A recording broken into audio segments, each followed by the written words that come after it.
యేసుక్రీస్తు అని మాట్లాడిన ఫ్యామిలీ అండి మాది.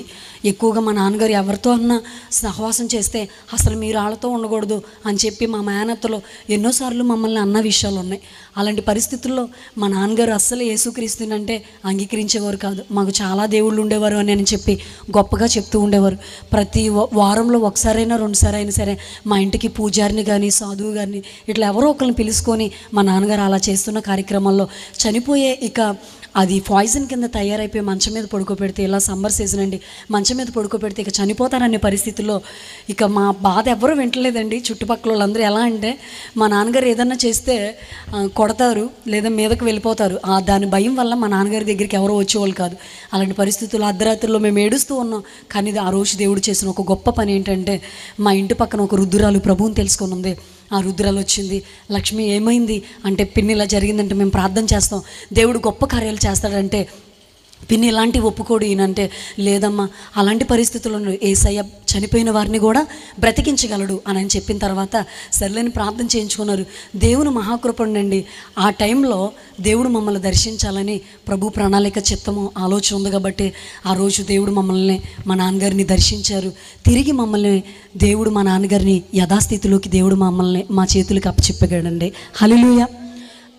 ఆల్రెడీ నోట్లోంచి నొరగొస్తుంది, బాడీ అంతా గ్రీన్ కలర్లోకి వచ్చేసింది.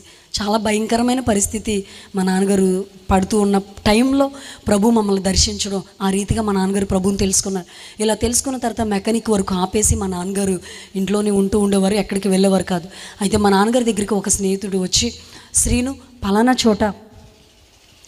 చోట కొవ్వూరు అనే ప్రాంతం దగ్గర, తూర్పుగోదావరి జిల్లా రాజమండ్రి దగ్గర కొవ్వూరు అనే ప్రాంతం దగ్గర ఇలాగా మెకానిక్ వర్క్ చేసే వాళ్ళు ఎవరూ లేరంట, నువ్వు వచ్చి అక్కడ మంచి షాప్ పెట్టుకోవచ్చు అని చెప్పి మాట్లాడారు.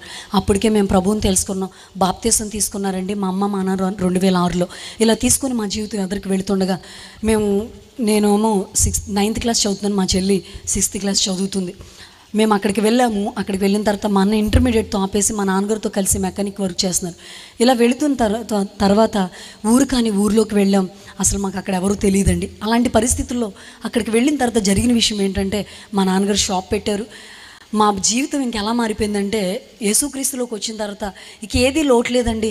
ప్రతిదీ మా చర్చిలో ఏదన్నా ఈవెంట్ జరిగితే ప్రతిదానికి మా నాన్నగారు అన్నీ ఇస్తూ ఉండేవారు. ఏదైనా సరే మనమే పాస్టర్ గారికి భోజనాలు పెడతాం. మా అమ్మగారు, మీరు నమ్ముతారు అనుకుంటాను, ప్రభులోకి వచ్చిన తర్వాత కొన్ని సంవత్సరాల వరకు కూడా చాలా ఇబ్బందులు పడ్డారు, చాలా బాధలు పడ్డారు. అయినప్పుడు కూడా ప్రభు మీద విశ్వాసం ఉంచి నా తల్లి ప్రతి విషయంలో దశమ భాగాన్ని దేవుడికి ఇస్తూ, ఏమండి అది రూపాయి అయినా సరే, 10 రూపాయలైనా 10 రూపాయలైనా సరే